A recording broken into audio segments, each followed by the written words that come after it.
Good evening. We're going to get started on time to respect your prompt attendance. We'll let late arrivals straggle in. I'm Bill Brown with Brookings Mountain West.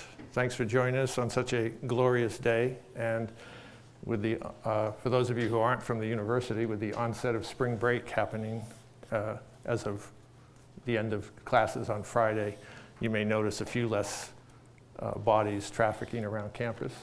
Especially pleased to have a couple of our new colleagues from the UNLV School of Medicine here. So, Ross, you better be on your A game, okay? Let me introduce our speaker and get out of the way. We're really excited to have Ross Hammond back out. This is Ross's second trip out here as a scholar, but he's no stranger to the West, and he's getting to know a little more about Las Vegas as he spends time here, gets in the classroom, and talks to faculty and others. As you can see from the screen behind me, he's director of the Center on Social Dynamics and Policy and a senior fellow at Brookings. Also has academic affiliations, as so many of our Brookings colleagues do. And he's going to present a fascinating talk tonight with his unique background to bring a systems approach to a public health issue. And he's going to have a lot of data and information for you. Don't panic. As regulars know, we record our lectures, and they'll be up on our website in a few days. So if you want to refer to any chart or words of wisdom that Ross has, he'll be there for you. So Ross, I'll turn it over to you. Thank you very much. Thanks for inviting me. There won't be a quiz on the way out, so I don't feel that you have to memorize things. I'm going to be covering a lot of terrain relatively quickly to give you a broad, sweeping overview of this idea of a systems approach to preventing chronic disease. And on the way, I'm going to show why I believe that the community level or the city level is a particularly promising focus for interventions of this type, and indeed a lot of my work is in that space right now. And I'll also talk about some new types of computational research, computational modeling that are going on in the broader public health research orbit that are very relevant and that are being applied in this specific topic space, and I'll show you some examples of those. I'm primarily going to be using obesity as an example, as a vehicle to communicate ideas, but what I'm saying actually applies in most cases much more broadly to chronic disease prevention, and I will indeed show some examples from things like tobacco control as well. I'm going to start by talking, just for those of you who don't have this background, about the context, the scale of the obesity epidemic, the trends, the local incidents here in Nevada, and then to sort of illustrate the complexity of problem that obesity represents, and talk about what challenges that produces for effective policy in this space. Then I'll introduce this idea of a systems approach and talk about why I think this can help us manage this kind of complexity. I'll talk about the importance of the community as a place to intervene, and I'll show you some examples of new work I'm doing right now that's about the application of complex systems models at the community level to obesity prevention and to tobacco control. And then I'll leave time at the end for questions and discussion, hopefully 15 minutes or so, so hold your questions till then if you wouldn't mind. For those of you who don't know, we have a crisis here in the United States. It's actually a global crisis now with obesity.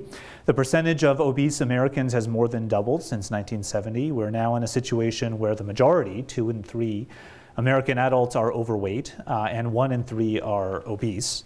And this chart here will show you the fairly alarming rise in overweight and obesity among adults from 1962 here to about 2010. And you can see that there's been a dramatic increase during that time. And this is actually a nationwide trend. So in 1989, every single state in the United States had an obesity rate lower than 15%. And by 2010, the lowest obesity rate in the country was 21%, and it was in Colorado, and that was a bit of an outlier, with most states having much higher obesity rates. So this is not restricted to any one particular place in the US. Here are some maps from the CDC, which show the incidence of obesity by state. And you can see how different the map looks in 1990 and in 2010. So this is a fairly recent but quite dramatic increase. Here's the latest data, if you're interested, on adult obesity rates by state. And you can see this color coding Yellow is less than 25%, beige is between 25 and 30%, orange between 30 and 35%, and red above 35%. And you'll see both that there's variation around the country, but that everyone really has this problem. And the variation becomes more pronounced, actually, if you go to the county level. You can see that within states, there's actually quite extreme variation among the counties. So even though this is a nationwide problem, there is actually quite a bit of variation. There's also interesting variation by income level, gender, and race here in the United States. But this is no longer a problem that's restricted to any one particular group primarily. So this is not a problem that affects primarily the poor anymore. It affects most people in the United States. But there are these interesting interaction effects between, for example, race, gender, and income, which are shown on this chart, which is very busy, so you probably won't absorb all of this. But there is quite a lot that's interesting and subtle here to draw out. This is also a major epidemic in children here in the United States. It was recently estimated that 1 in every 3 children born in the United States today will be diabetic in their lifetime. Many of these people will develop diabetes very early in life and have a condition they have to manage for the rest of their lives. And as a result, children today in the United States for the first time in about 100 years may actually have a shorter life expectancy than their parents. And may, in addition to leading shorter lives, lead much less healthy and sort of productive lives in many cases, which is a real problem for our country. Here's a graph showing childhood obesity prevalence from 1960 to 2008, and you can see quite alarming increases in all 3 age groups shown, 2 to 5 years, 6 to 11 years, and 12 to 19 years. And because we know that once obesity is in place, there are a variety of reasons why it's very hard to reverse. Not impossible, but hard. Which makes prevention really important, and which means that since most overweight and obese children go on to be overweight and obese adults, that this alarming rise in children portends a continued rise in adults well into the future, even if we address the problem now. And so I have some data on that on this slide. And finally, the thing to know is that we're not alone here in the US. We have a particularly bad problem with obesity, but in fact this is a global problem with about 2 billion people overweight and obese in the world, which is similar to the number who are nutrient deficient by some estimates. And actually 2 out of 3 of the overweight in the world now live in developing countries, not in the wealthy world. So here, if you are interested, is a nice little animation which shows, let me make it a little bigger for you, which shows BMI, body mass index, which is how obesity is measured, for different countries in the world, for women and for men. And each of these dots is a different country, and they're color-coded by the region of the world they're in. But you can see that almost all the dots are moving that way, up. And so this is hardly a problem which is restricted only to the United States. And if I close this for you for a second, I will show you a map that represents the current best data from Lancet 2013 of what global obesity rates are. And you can see lots of variation around the world, but very high rates in much of the world. These are rates for men, adults, and for women. And so what's happening here in Nevada? Well, in 2012, obesity prevalence here in Nevada was 26.2%, which is the 12th lowest in the US. So like I said before, no one is doing particularly well in the US, but Nevada is doing better than many. Childhood obesity rate about 20%. Diabetes rate about 9.6%. Las Vegas itself, as a metropolitan area, has about 37% of adults overweight and about 23% obese. So those are the latest data. So it's certainly a problem here, although not as much of a problem as some other parts of the country. There's also quite a bit of variation by county. So these are obesity rates by county here in Nevada from the county health rankings. And you can see the variation that's going on here. And this is, interestingly, you think for a second about where obesity comes from, this is the percent reporting any physical activity at all. in men and women by county from 2011, and you can see there are quite a few differences across counties here in Nevada. And this is the percent of all restaurants that are fast food establishments in Nevada by county. So eating, physical activity, both important drivers of obesity. And you'll see, again, variation with lots of very high numbers, like 57, 58% of all eating establishments being fast food in 2015. So why do we care about all these high rates of obesity? Well, first and foremost, there are serious health consequences associated with being overweight and obese. Much higher rates of coronary heart disease.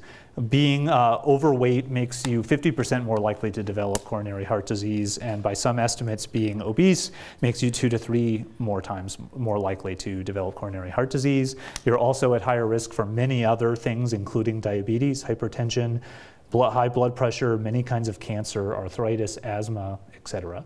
Note that many of these are chronic conditions that incur lots of poor health over long periods of time. And because of that, in part, there's also a serious economic impact associated with these high obesity rates. Economic costs associated with obesity in the US, many varying estimates. They could be in total as high as about $210 billion a year, which is a big number. Obesity attributable medical spending, that is medical spending incurred by overweight and obese in excess of normal medical spending, is now accounting by some estimates for over 20% of all our healthcare costs. That's a number which has doubled in the last decade, which could easily double again in the next decade if we don't get this under control. And there are many other costs besides medical spending costs that I don't have time to go into, but I'm happy to during questions if you're interested. And like I said earlier, not only are our children becoming overweight and obese at younger ages, but they are therefore having onset of obesity-related health problems at much younger ages and incurring costs much earlier in life over longer periods of time. And there even are some studies which suggest there's an educational effect associated with school-age obesity, not a good one. And you can see in this graph here, which is a little hard to read, but I will walk you through it for a second. Each of the points on the x-axis is a birth cohort. So these are people who were born between 1926 and 1935, et cetera. And on the y-axis, what we're seeing is what age decade it took for at least 20% of the birth cohort to be obese. So this is saying that people born between 1926 and 1935, it took until they were in their 50s for 20% of them to be overweight and obese. By contrast, people born between 1966 and 1985, 20% of them were obese by the time they were in their 20s. So that's a dramatically different number. Then that's what this graph is really showing. Okay, so why aren't we doing more about this if this is such a terrible problem? Well, and in some sense you might think, and it is certainly true, that from one perspective obesity is simple because it's about energy balance. And if you take more energy in than you expend, you will gain weight, right? And there's actually a very small set of behaviors that are the most important behaviors for driving obesity: eating, physical activity, sleep, possibly stress. And there are some clear opportunities to intervene. We can do things in our parks and recreation environments, in our food and beverage environments. We can do public health messaging. We can work in schools. We can work in primary care. But, and there's an important but, the behaviors themselves and the translation from the behaviors to the outcomes are actually very, very complex. And they're complex for a number of specific reasons. One of those is that they're affected by so many different levels of scale, all the way from biology through public policy, and lots of levels in between which interact with each other. There are also many different actors involved in obesity, and they are very adaptive actors, as I'll show you in a second. Lots of diversity, lots of different pathways to the same outcome of obesity. And there are opportunities to become obese throughout the life course, and the reasons people become overweight and obese at different points in their life course are different in many cases. So let's see some examples of what I'm talking about.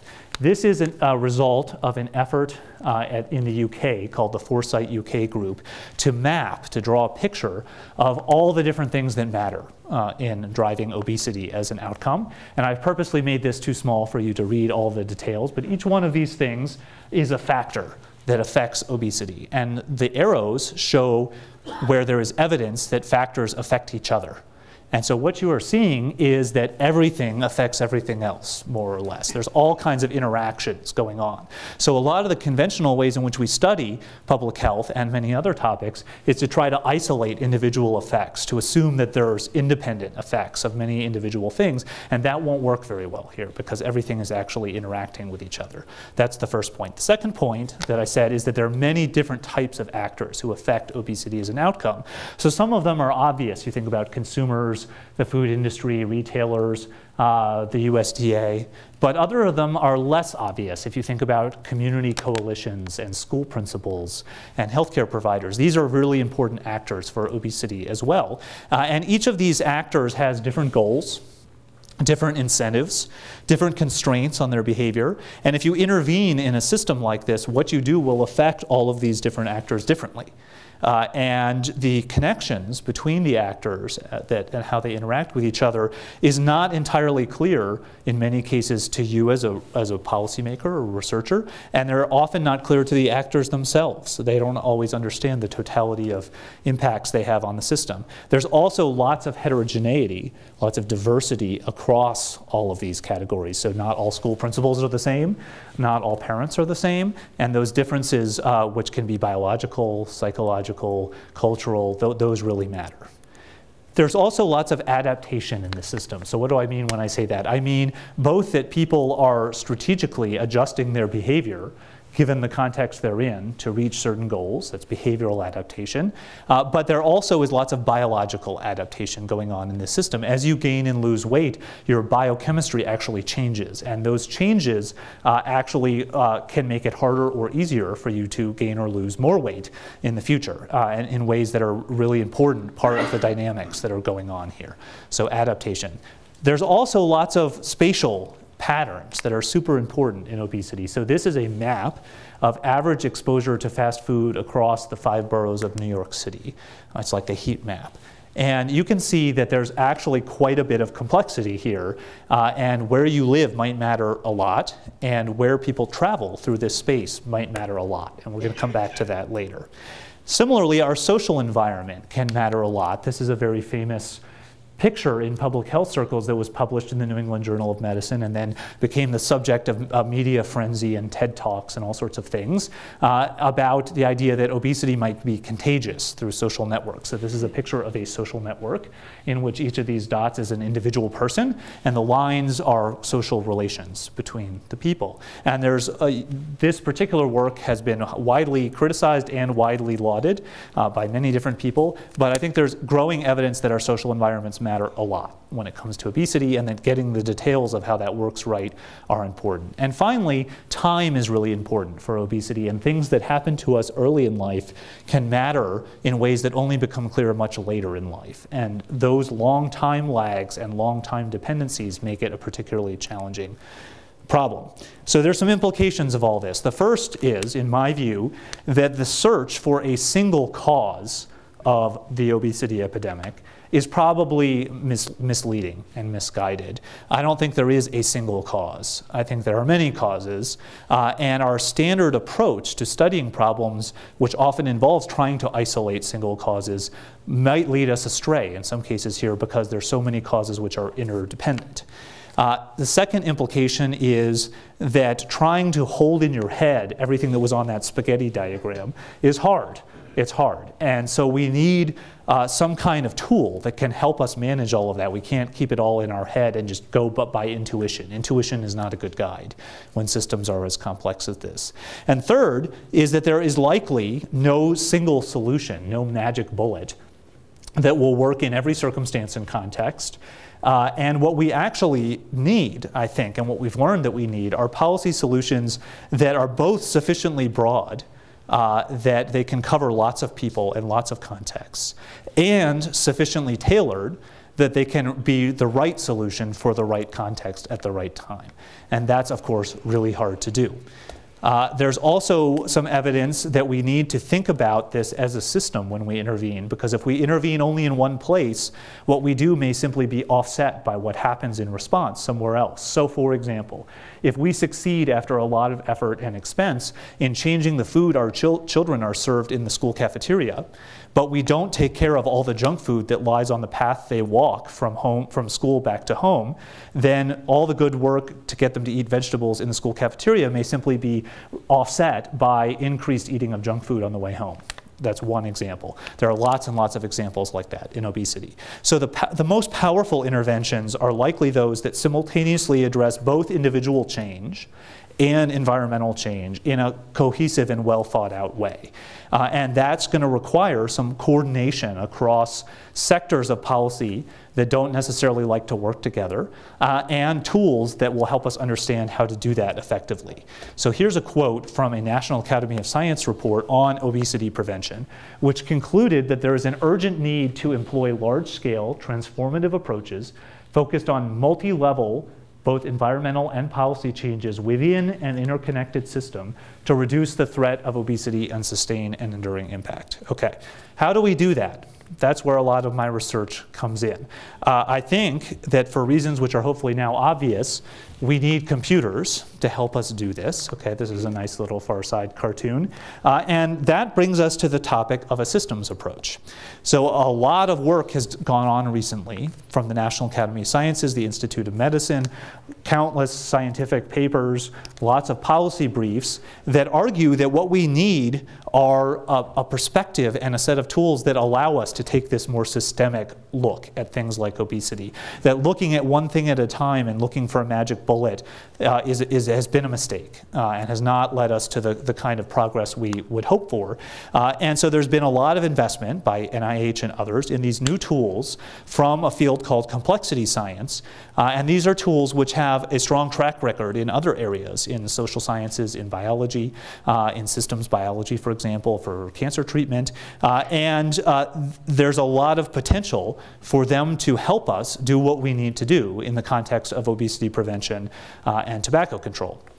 So the first thing I want to just define is what is a systems approach. So a systems approach is both about understanding the broader context, understanding the interconnections that make this a system, but at the same time it's about being really attentive to the importance of context in particular situations and heterogeneity, diversity across all the population you're trying to address, and to try to focus on these interconnections as a good thing, as something you can leverage to help policy succeed, rather than as problems that will derail policies which are otherwise well-intentioned. So there's a variety of ways to do that, and one important way that's emerged is a qualitative approach, which you saw a little bit of foreshadowing of earlier, called systems mapping. And what you do when you build a systems map is you try to just draw, to put in a visual context, all the existing structures, actors, activities, or intervention elements that are going on in a system, to organize them and to be able to identify in a qualitative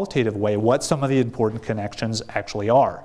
And this is sometimes a participatory activity in which communities, which are deep repositories of knowledge about the world they inhabit, can actually see that knowledge and interact with it and contribute to the design of more effective policies. And so one of the most successful interventions, systems interventions to date for obesity prevention took place in Somerville, Massachusetts, where they did, in fact, some very nice mapping of the different spheres in which they were active in the intervention and how the actual things they were changing related to each other. And that enabled a more systemic approach to intervention.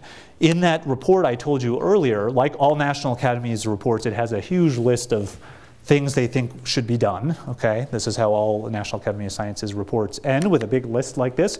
But they went a step further in this report and actually drew a map of how the different actions relate to each other. And what you can see is that one of the criteria for picking the recommended actions wasn't just, it wasn't enough to say there's a lot of evidence that this will work or that will work, this other thing will work. There was a real attempt to think about a package of interventions that would work together, that would have reinforcing synergy, rather than being just sort of a scattershot approach of a million unconnected things.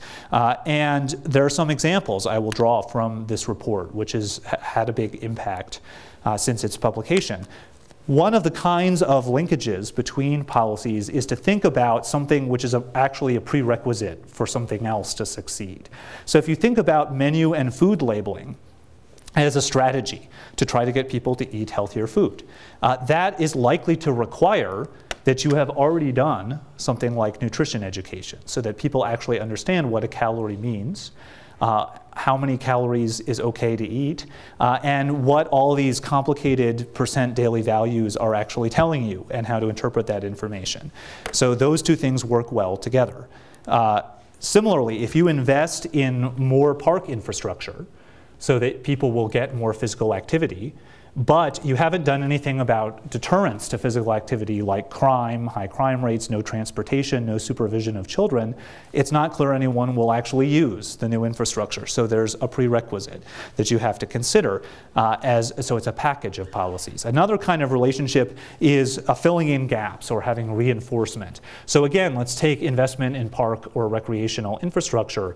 If you couple that with actually making sure that the food options right near those parks are healthy ones so that when people finish exercising and they're hungry, what's right there for them to eat is healthy, you can have positive synergy between those two interventions. Similarly, if you are interested in advertising reform and you couple it with education to improve media literacy, then you can have much more powerful impact than either of those two can by themselves. And then there are some natural complements. So advertising reform can be coupled with investment in park and recreation infrastructure, which I alluded to earlier. Reducing barriers to physical activity can reduce screen time and thus exposure to advertising. So those things are actually natural complements. We're doing the same thing and working together to achieve the same goal. Similarly, increasing breastfeeding coupled with making healthy food widely available helps you to alleviate some of the potential consequences of shorter breastfeeding times by filling in a gap that would otherwise exist. And finally, you can, if you have a single goal, a single action you want to achieve, and you approach it from multiple dimensions at once, you have a better chance of actually changing something. So if your goal is to increase breastfeeding, and you do it by promoting through primary care consultation and changing social norms, and reducing poverty in teenage pregnancy, and supportive worksite policies, and baby-friendly hospitals, you probably achieve a lot more change than doing these things individually. So that's sort of the message of this report, which concludes with this nice graphic here that says there's all these different places to intervene, and if we do them in a coordinated way, we have much more impact, even multiplicative impact, far beyond just simply additive impact of doing all the things individually. And that's really important. So there's an opportunity to take what you might call a surround sound approach to policy in this space, to cover all of those bases that I showed you were important earlier in my talk. And the problem is that that's really hard to do. It's really hard to do for a number of reasons. One of the ones that looms the largest, particularly when we try to do this at the federal level, is that coordinating policy and action across all these different agencies and sectors is really hard. It is hard for both good and bad reasons for the FDA and the USDA to work together. There are lots of reasons that is hard. But that's what we're talking about here, is that kind of coordination. And for that reason, in part, the community level has emerged as a really great place to do these kinds of systems interventions. It's a high enough level of scale that you can make major environmental changes that affect lots of people through, for example, zoning policy or tax policy. But it's a low enough level of scale that you can actually think about a Department of Health coordinating with a Department of Transportation, which is kind of hard to think about at the federal level in the current climate. So that becomes a powerful reason why communities can really make a difference and can be the leaders in this space rather than sort of following behind some federal policy that's at work. But from a science perspective, we need to make sure we're going about this the right way. And interdisciplinary work is hard. And we know that the process of implementation, it can be make or break. So we know what levers to pull, but how to pull them is what we need to learn more about.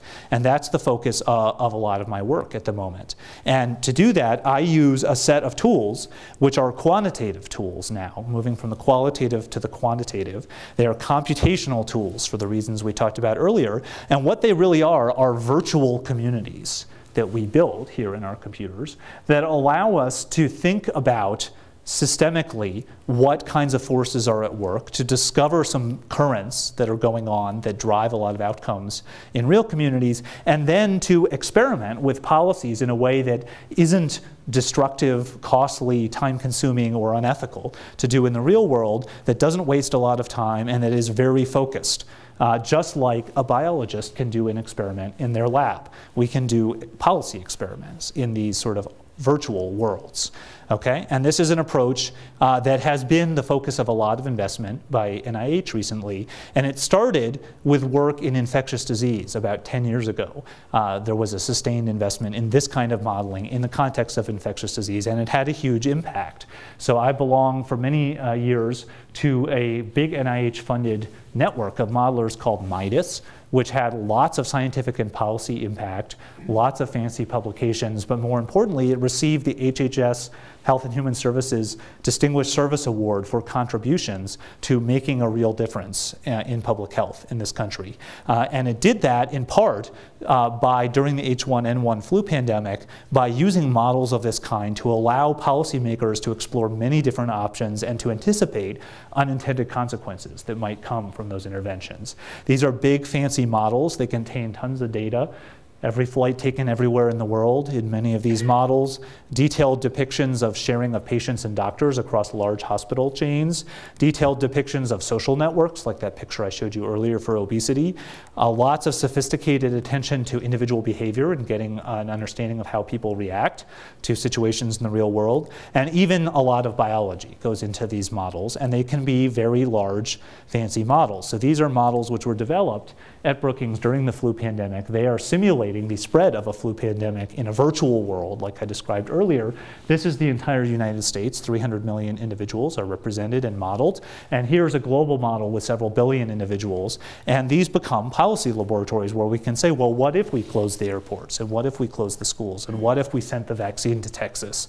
And what would happen? And which of these options might be the best for us to consider? Models like that don't remove uncertainty or the need for judgment or difficult choices by policymakers, but they can help make those choices more informed. And these models can be very spatially accurate. So this is another model that we did around the same time that is a model of evacuation planning and crowd dynamics. So you are looking at a three-dimensional representation of Los Angeles, every building and every road in 3 dimensions. And these dots that are zipping along here are people who are in cars. And what they're doing is they're trying to flee the city because the toxic plume has been released from a tanker that spilled on the far side of the city. We're modeling how that plume spreads through space using computational fluid dynamics. And then we're modeling how people react. And their ability to escape is constrained by the physical geometry of the space and by what everyone else is doing, traffic. This being Los Angeles that we picked on at rush hour, there's an enormous traffic jam here in the middle of the city, and this doesn't go very well. But you can actually then do policy experiments in which you manipulate the space, you manipulate the road network, and you see how it might change behavior. And you can imagine now, instead of a toxic plume and people in cars, that we're interested in people walking around and seeing billboards and being exposed to food advertising and having options about where to buy tobacco or where to buy food. And this kind of spatial realism can be very important in informing those choices, and therefore having models like this can be very helpful. So what I want to stress here is this idea, this fusion of 2 important ideas. One idea is this kind of modeling that I'm showing you and the advantages it offers for getting a handle on all this complexity that's part of chronic diseases. And the second idea is the idea of a community level or a city level as a way to actually pull off and execute a systems intervention, a systems approach. And when you put those things together, that's where a lot of exciting research is happening, including a lot of research that I'm doing. So very new work that I'm doing right now that isn't published yet, but I'm telling you a bit about it, is work funded by NIH to think about these whole of community obesity prevention interventions like Shape Up Somerville, which I referred to earlier.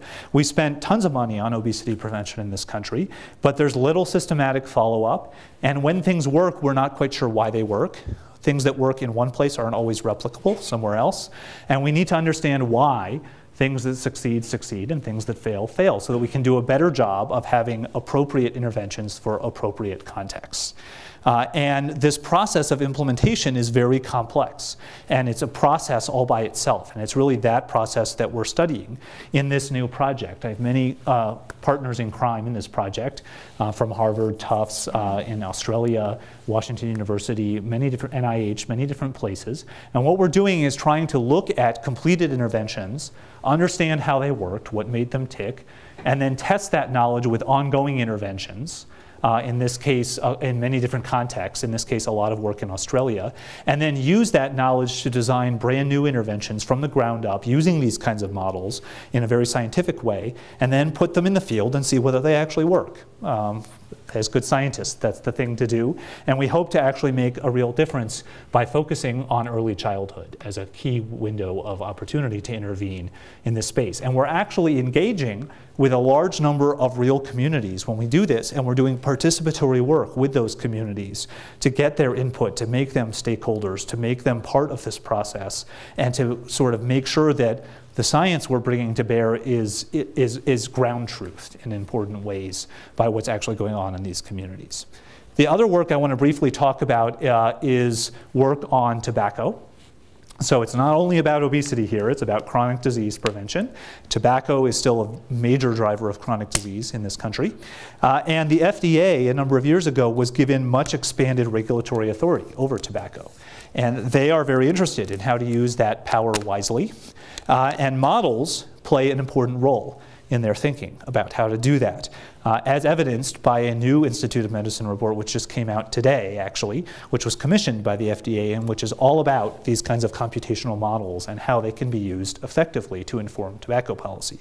And one of the models that is underway is a model we call Tobacco Town, which tries to have very realistic depictions of real communities, and not only of who lives there, but how they move around physical spaces, what those spaces look like, how it is that people go from home to work and back again, or from home to school and back again, and what paths they take, and what actually is along the way from a retail perspective. So the FDA is very interested, among other things, in so-called point-of-sale policies, which are designed to actually change the retail environment people experience. And what we want to understand is when the retail environment changes, how will people react? How will consumers react? What will they actually do differently? And is it what we hope they will do, or is it something else that would actually cause the policy to backfire? And will it work for some people but actually make disparities worse, for example, along the way, which is not something that we want. So this is part of a large network called the SCT, the State and Community Tobacco Control Network, that this work is going on under the aegis of. And as I said earlier, we're designing this as a policy laboratory to think about strategies like zoning versus licensing, strategies like drawing radiuses around schools and saying no tobacco advertising or sales can go on here. And we're interested not only in sort of what will work, but in questions that policymakers want to know, like if we do this and it works, how soon will we see it working? Can we expect results in 6 months, or do we have to wait 5 years to know whether it worked or not? Those are really important questions to a policy audience. And what unintended consequences might we have along the way?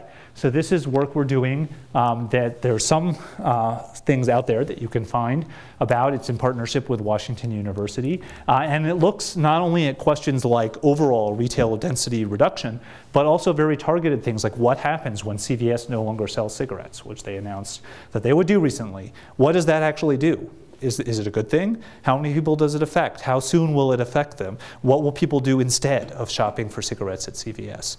We need to know answers to all those questions to have a better idea of how to design effective policy in this space.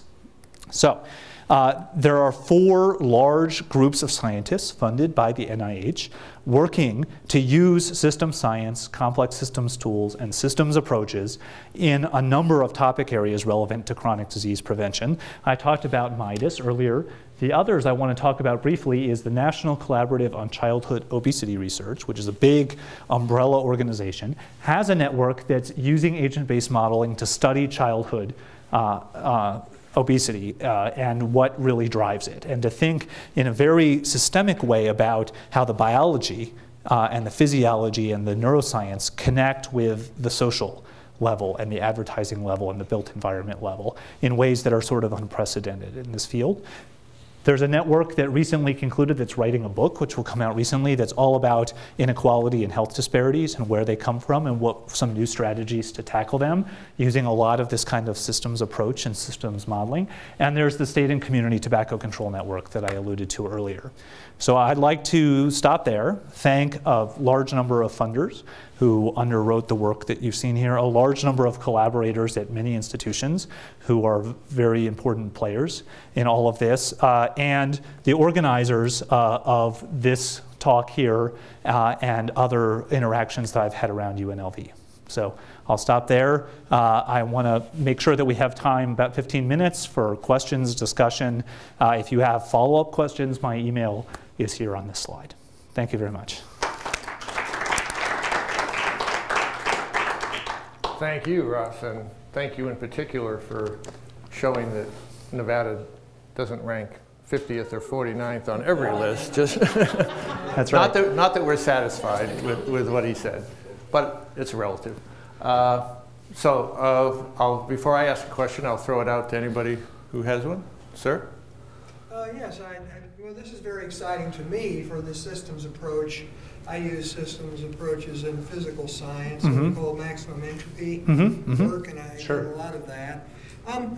You know, again, there isn't a single solution, but I noticed 3 correlations, which was quite interesting. One was that China seemed to be very low, obesity-wise, and obesity really seemed to come up starting in the 80s. Mm-hmm.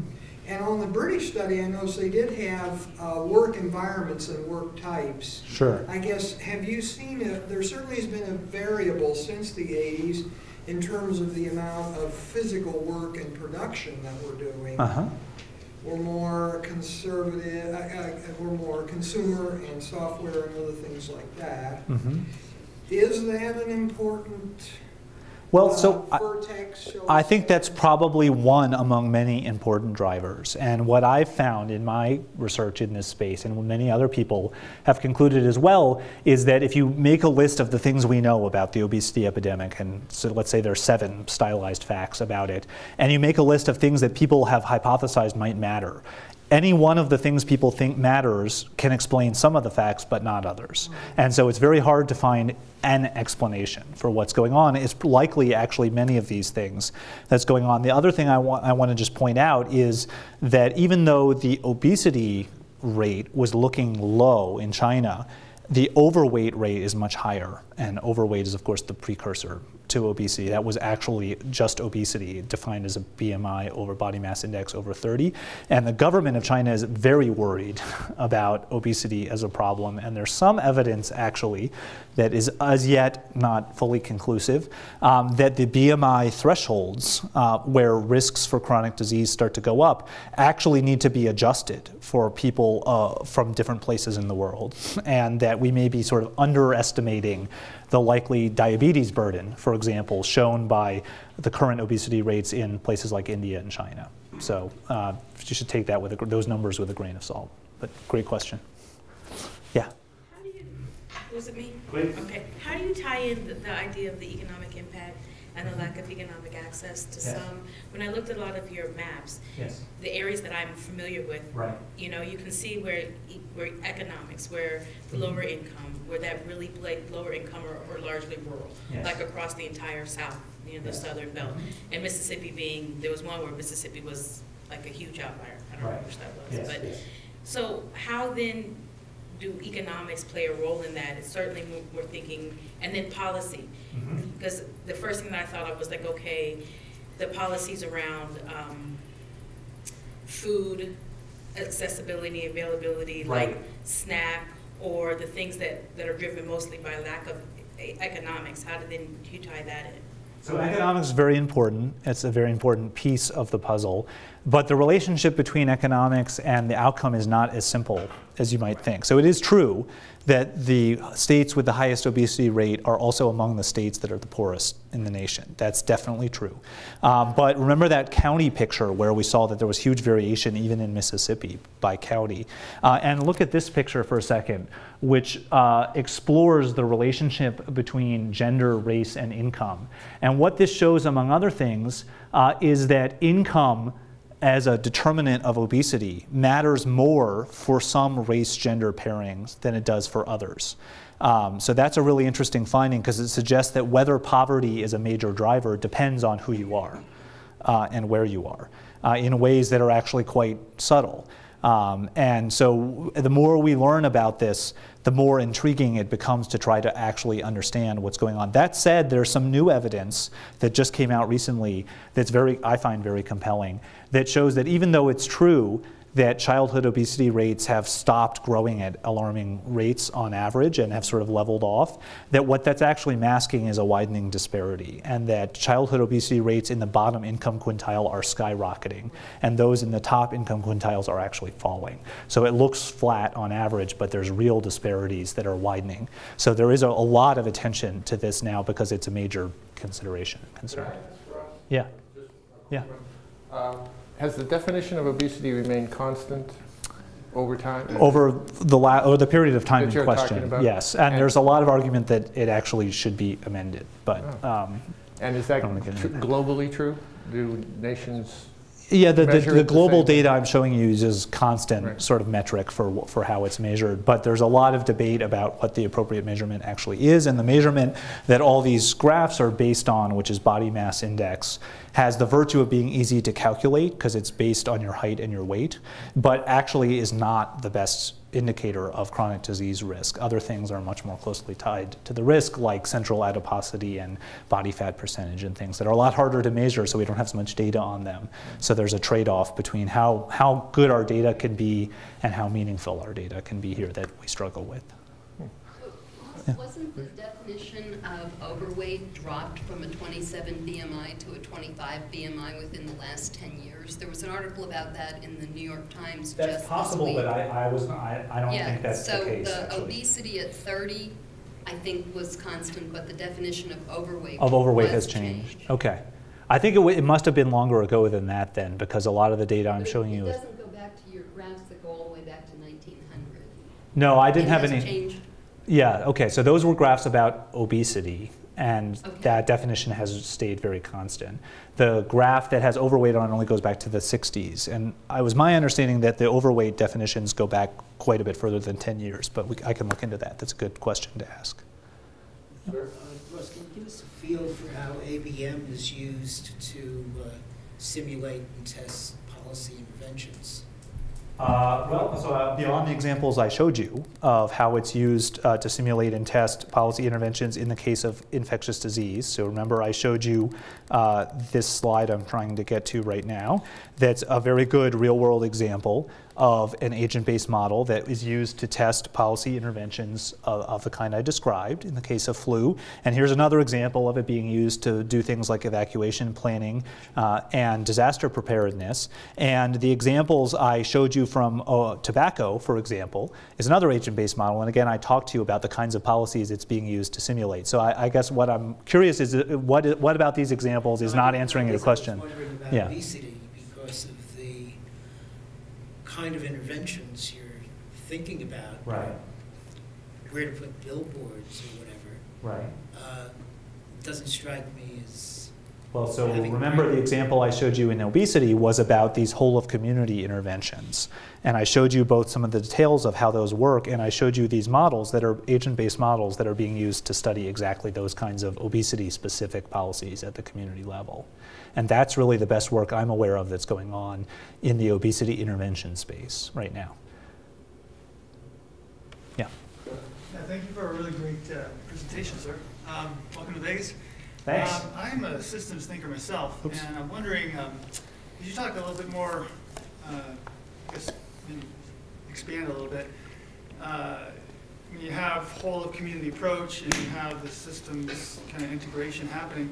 Can you talk about the maybe multiplier effect and and how you determine efficacy of whatever multiplier that you're going to throw into the mix. So when you're transitioning from qualitative to quantitative. Right. So, and then how does timeline factor into that for, you know, whether it's the ABM or so we get at whatever. both of those questions, both how much synergy quantitatively actually goes on between different interventions and the time question of how quickly things occur. We get at both of those by focusing on mechanisms. So these are not statistical models, which are about correlations.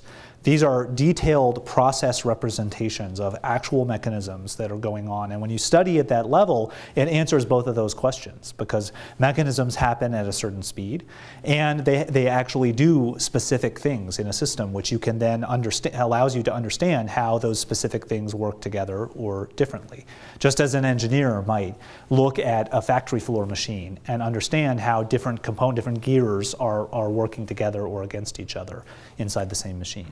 So it's about process and mechanism is how we do that. And that's not dissimilar from how systems biologists think about the process of tumor formation and how to design drugs that will interfere with that, or how a physicist thinks about processes at the particle level and designs giant supercolliders in CERN to test those theories. There's similarity in approach across those different disciplines.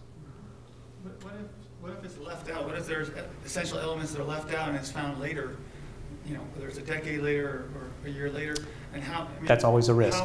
Yeah. So how much? I mean, that must have happened several times in the past. Whatever you know the study was. Is there some kind of sliding scale that has been determined already of the efficacy of X, Y, Z? Having a multiplier. So no model's perfect. George Box, who is a statistician, liked to say that all models are wrong, but some are useful. And the question is how to design a model that's useful for a particular purpose, and what to put in and what to leave out is very much a judgment call at that early design phase. But then you can test models with experiments and with data and get increasingly better models. Now, models never remove uncertainty. But they can help us manage that uncertainty. And of course, the history of medicine is replete with things that were widely believed and then turned out to be wrong.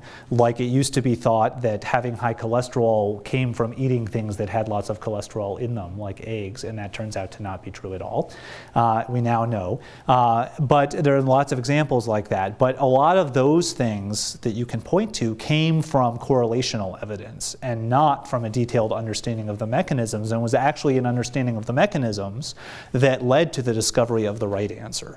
So I think in general, that's going to be maybe a more promising path to avoid the kind of pitfalls you're talking about, but of course it's far from perfect, as most things are. And it's certainly not easy. Can I ask a really quick one?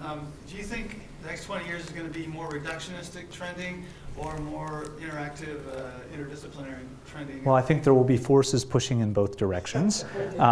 Tradition will push us toward self-reinforcing reductionism, but I think the problem space we are confronting as a society, a global society, is inevitably going to push us to thinking about interaction and more systemic approaches and more interdisciplinary approaches, because these are just not problems that you can solve very well from a single perspective, in my view. Could I ask Ross? Yeah. The city that was ground zero for the recession, both economically and otherwise. Yes. Is that time period going to be an aberration and have exacerbated some of these issues, or do we have to recover from that? Yeah, I mean, I'm sure it had an effect, and you can actually argue it either way. You will find people who argue that the recession is actually why we might see temporary slowing of obesity growth, because people had less money to spend on food and they ate less food, which is actually helpful in many cases when you're trying to combat obesity. And you'll see other people argue that the recession actually worsened disparities, which worsened access to healthy alternatives, which actually worsened obesity in many cases. And I think maybe both could even be true at once, radical thought. So it's not clear what the net effect was, but I'm sure it had an effect.